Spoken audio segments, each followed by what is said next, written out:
orang yang sudah tidak percaya sama habaib itu kafir, itu kafir, itu kafir. Biar tahu kamu, yang tidak percaya kepada habaib, ya kafir hukumnya. Dan yang jadi persoalan itu bukan baik atau tidak baiknya. Habib yang baik juga banyak, guru saya yakin, saya akui guru saya Habib yang baik.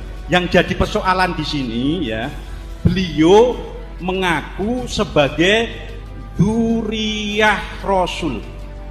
Satu, sebentar ya, jangan dipotong dulu. Ngaku sebagai dzurriyyah Rasul. Kita sebagai orang ahlu sunnah wal jamaah punya keyakinan cinta kepada dzurriyyah Rasul itu hukumnya.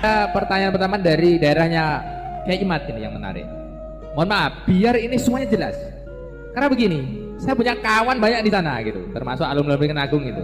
Ada juga orang sini yang mungkin di sana. Alah, corok bahasane Jawa itu Kiai Imat itu telek, gak godak nahu sorop kayak gitu. Mohon maaf ini ya. Saya mendekat ngono kan gen iya ya, gen pelong gitu loh. Kanca-kanca sini mbane gen ngrungokno, mungkin dia penasaran kan. Sebenarnya Kiai Imat ini cara mondok nang ndi sih? Biar jelas, karena nanti kan lama-lama terkuak. Soalnya neng kono gitu bantai tonggone dhewe, remuk loh. Sama seperti saya dulu. Alah, walau ya kok goblok, gak iso ngopo-ngopo gawe pondok gitu. Gak tahu mondok. Lah ketika teman-teman saya mondok di Beringin Agung datang ke sini, mlomo sik ngelokne ngono. Lah ini tolong, Kiai Imat dulu mondok di mana? Nanti kan lama-lama tahu biar jelas gitu. Ya. Kalau apakah saya bisa nahu sorab? Lihat saja buku-buku saya bahasa Arab di Maktabah An-Nur. Ada 22 kitab saya di Maktabah An-Nur. Itu ada di Emirat Arab. Saya mengarang kitab tentang nahu sorab. Nahu itu kitab Amil Syarah Alfiyah. Alfiyah itu yang diaji di Jawa Timur sebagai kitab nahu paling tinggi. Saya sudah sarahin dan sarahnya bisa di-download di maktabahanur.com, di arsip ORG, dan bisa beli dan bisa diteliti mana yang salah.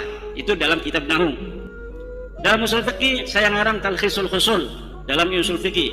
Dalam kitab Qawaid al-Fiqhiyah saya mengarang Al-Jalaliyah fil Qawaid al-Fiqhiyah. Dalam kitab Balaghah saya mengarang Syarhul Maimun fi Syarhi Al-Jawharil Maknun. Kitab Jawharil Maknun adalah kitab yang sangat populer di dunia pesantren sebagai cara santri memahami ilmu ma'ani, ilmu bayan, dan ilmu badi'. Dan saya sudah syarahi kitab itu. Silahkan melihat kitab saya, dan itu dijual bebas dari penerbit mulai Kediri, Jakarta, Pasuruan, Jogja, semuanya itu ada di Sofi, dan kitabnya itu bisa diteliti. Dari situ akan dilihat seorang apakah dia bisa ilmu nahu atau ilmu sharaf atau ilmu balaghah atau ilmu faqih. Nihayatuz Zain, kitab Syekh Nawawi, sudah saya syarahi dalam kitab Al-Muktafi, dan kitabnya bisa di-download siapa saja di internet. Lihat saja syarah Nihayatuz Zain Imaduddin Usman Al-Bantani, karya Syekh Nawawi itu sudah saya syarahi. Nama kitabnya Al-Muktafi fi Syarhi Nihayatiz Zaini li Syekh Nawawi At-Tanara Al-Bantani. Kalau mondoknya, mondok saya pertama saya mondok di pondok pesantren Ashabul Maimanah, pimpinan Syekh Muhammad Sanwani. Dia pengarang kitab. Kitabnya banyak, di antaranya kitab Babe Nenem. Babe Nenem ini adalah Nadham Maksud Bahasa Jawa. Beliau banyak sekali ngarang kitab, tapi banyaknya bahasa Jawa. Kemudian yang kedua saya mondok di Syekh Sanja bin Kasmin, pondok pesantren Riyadul Alfiyah di Pandeglang. Itu satu angkatan banyak ya, itu banyak yang kenal saya. Kemudian saya mondok lagi di Syekh Tubagus Asuri bin Tahir di pondok pesantren At-Tahiriyah. Kalau Syekh Sanja itu khusus kitab Alfiyah saja.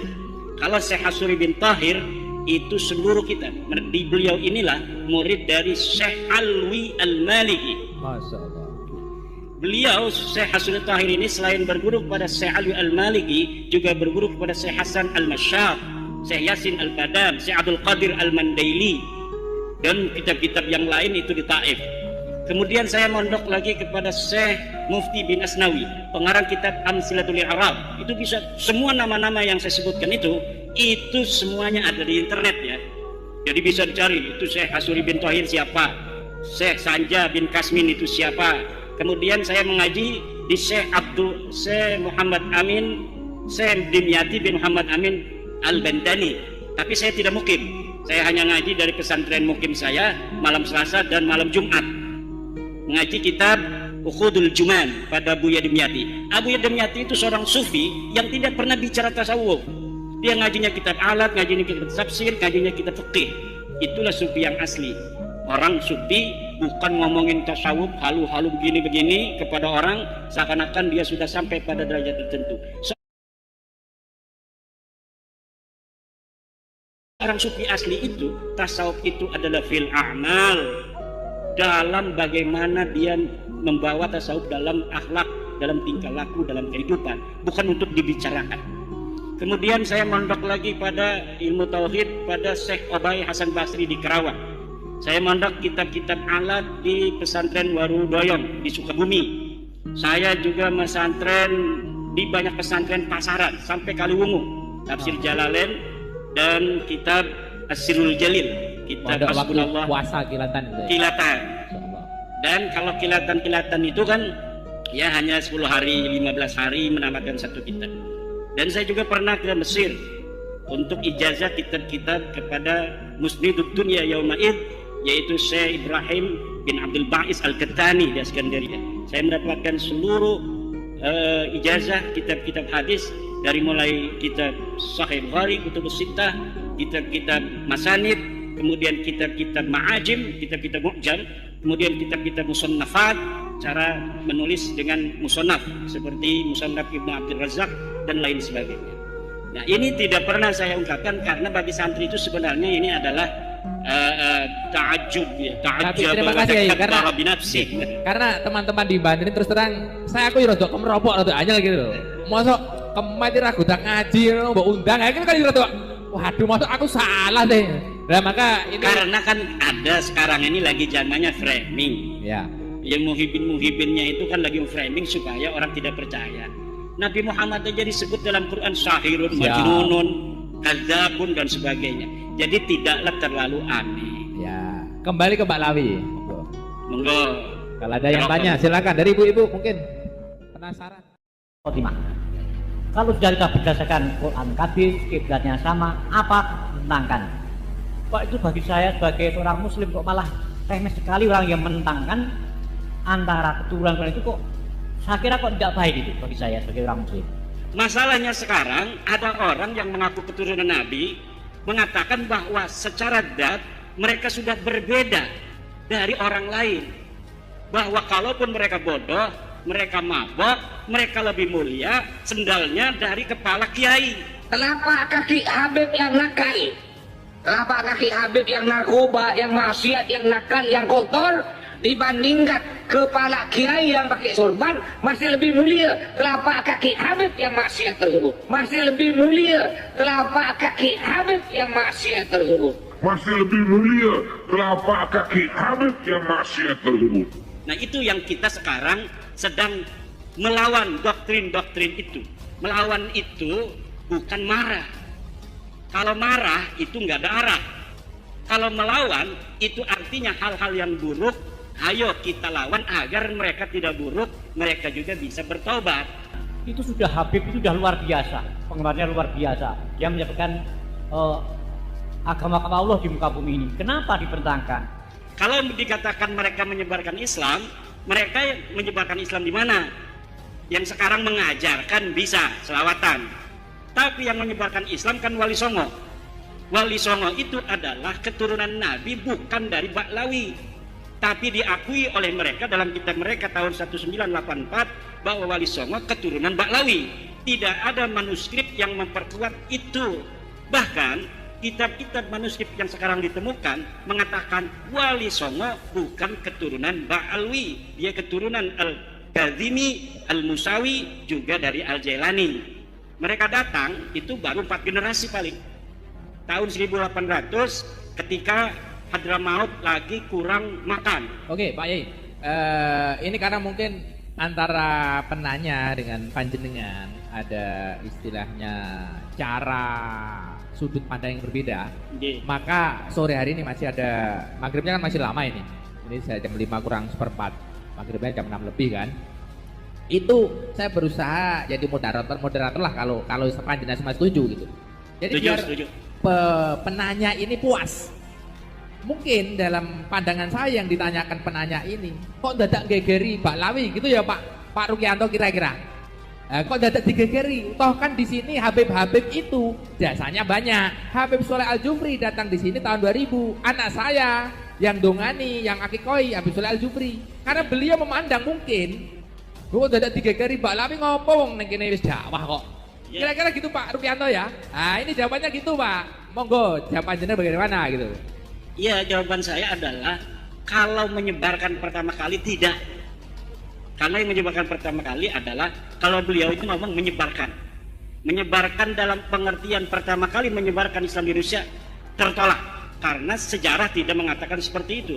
Kalau mereka dari sejak pertama kali datang ke sini, kemudian karena mereka pinter, kemudian ngajarin agama, bisa. Kebetulan baik orangnya, alhamdulillah. Tapi ada ajaran-ajaran, doktrin-doktrin, lihat di YouTube bagaimana dari keluarga Ba'alwi ini ada yang mengatakan kalau tidak menjadi muhibbinnya Ba'alwi tidak akan dapat syafaat Nabi. Iya betul, saya juga diancam gitu ya. Iya. Pokoknya nek pitutur lur melu Kyai Imat gak bakal oleh syafaat Kanjeng Nabi. Kalau tidak percaya Habib itu cucu Nabi maka tidak akan barokah. Saya sudah dikafirkan. Oh malahan tambah ekstrim ya. Iya. Kalau dia melebihi cintanya kepada anak cucunya, dia tidak cinta kepada Rasulullah. Kalau dia melebihi cintanya kepada anak cucunya, dia tidak cinta kepada Rasulullah. Sampai di sana, saudara. Orang yang sudah tidak percaya sama habaib, itu kafir. Itu kafir. Itu kafir. Biar tahu kamu. Yang tidak percaya kepada habaib, ya kafir hukum. Dan saya dapat membuktikan Pak Rukianto bahwa nasab mereka itu salah. Nasab mereka tertolak. Dia bukan cucunya Nabi. Kalau mereka itu ulama, kita wajib hormati. Bukan karena dia turun Nabi, karena ulama. Pak Rukianto sudah ya? Sudah ya? Berarti bet. Oh ya coba. Kalau toh itu benar-benar bukan keturunan Nabi, why not? Apa salahnya dia menjabarkan agama Islam untuk upah Islamiyah, untuk membuat persatuan bangsa? Kenapa dipermasalahkan? Mungkin ini teman saya Alia. Pak Rukianto. Enggak, saya senang kalau ada diskusi itu. Senang. Ini saya dulu juga berpikir seperti panjenengan. Kenapa mengkodo-kodo Islami? Tapi karena perkembangan pemikiran kita dan kita itu dari santri itu ngaji tanpa henti. Yang jadi persoalan itu bukan baik atau tidak baiknya. Habib yang baik juga banyak, guru saya yakin, saya akui guru saya Habib yang baik. Yang jadi persoalan di sini ya, beliau mengaku sebagai dzurriyyah Rasul. Satu, sebentar ya, jangan dipotong dulu. Ngaku sebagai dzurriyyah Rasul. Kita sebagai orang ahlu sunnah wal jamaah punya keyakinan cinta kepada dzurriyyah Rasul itu hukumnya wajib. Kalau wajib berarti ini masuk disebut syariat agama Islam sing dicekel wong ahlu sunnah wal jamaah. Kalau sudah syariat itu mesti ada kitab sasaran syariat. Kecintaan kita itu sah kalau yang dicintai sah, kitabnya sah. Jenengan ibadah haji, Ka'bahnya harus Ka'bah yang asli. Ini saya asli. Jenengan ten gene Pak Waluyo muteri Ka'bah ini ping 1 juta lah. Tapi karena Ka'bahnya palsu, bisa nggak dikatakan haji? Ka'bahnya no gedangi soalnya. Nah, karena ini syariat, kitabnya harus asli. Dzurriyyahnya harus dzurriyyah asli yang meski terkonfirmasi secara ilmu nasab dan genetika. Karena genetika ini jalan terakhir sebenarnya. Nasab saja dari penyelidikan ternyata. Problemnya ulama ini di sini supaya syariat wong awake ahlu sunnah wal jamaah tidak salah sasaran. Wis tiwas dicintai pol-polan jebur istri tetangga ngono lho. Akhirnya tiwas tak seneng pol-polan kok. Oke, saya kira sederhananya seperti itu. Oke, saya kira sudah ya. Dari Pak Ruki sudah. Pak Rukianto, kenapa saya mengatakan tes DNA sekarang? Dulu enggak, ini sudah setahun 7 bulan saya tidak ngomong-ngomong tes DNA karena ketika sudah kita ungkapkan kebenaran melalui kitab, melalui sejarah, melalui standar ilmiah yang universal, mereka tetap mengaku ngotot, marah, mencela, mencaci saya, kemudian tetap mengatakan saya turunan Nabi dan kamu adalah begal nasab. Oke, kalau masih kekeh mengaku turun Nabi, ada cara lagi, yaitu tes DNA itu. Kalau sudah benar-benar itu terjadi friksi yang diametral, tidak ada penengahnya, hakimnya ada, yaitu tes DNA. Dan ini kalau dibawa ke negara, ujungnya pasti tes DNA. Karena ketika Mario Teguh berbeda pendapat dengan anak dan istrinya, kata istrinya yang sudah dicerai itu, bahwa anak ini anak Mario Teguh. Kata Mario, bukan. Dia takut sama istri yang sekarang kan. Akhirnya anaknya tes DNA, Mario Teguh tes DNA, dan ditemukan tes DNA-nya betul bahwa anak ini, Danang apa siapa itu, adalah anak dari Mario Teguh. Jadi ketika terjadi friksi, ta'arud yang tidak bisa diselesaikan, maka salah satu-satunya cara adalah tes DNA. Friksi, mohon maaf, friksi ini orang awam nih, friksi belum paham apa artinya gitu. Nah, gitu. Ya terjadi perbedaan pendapat. Gitu.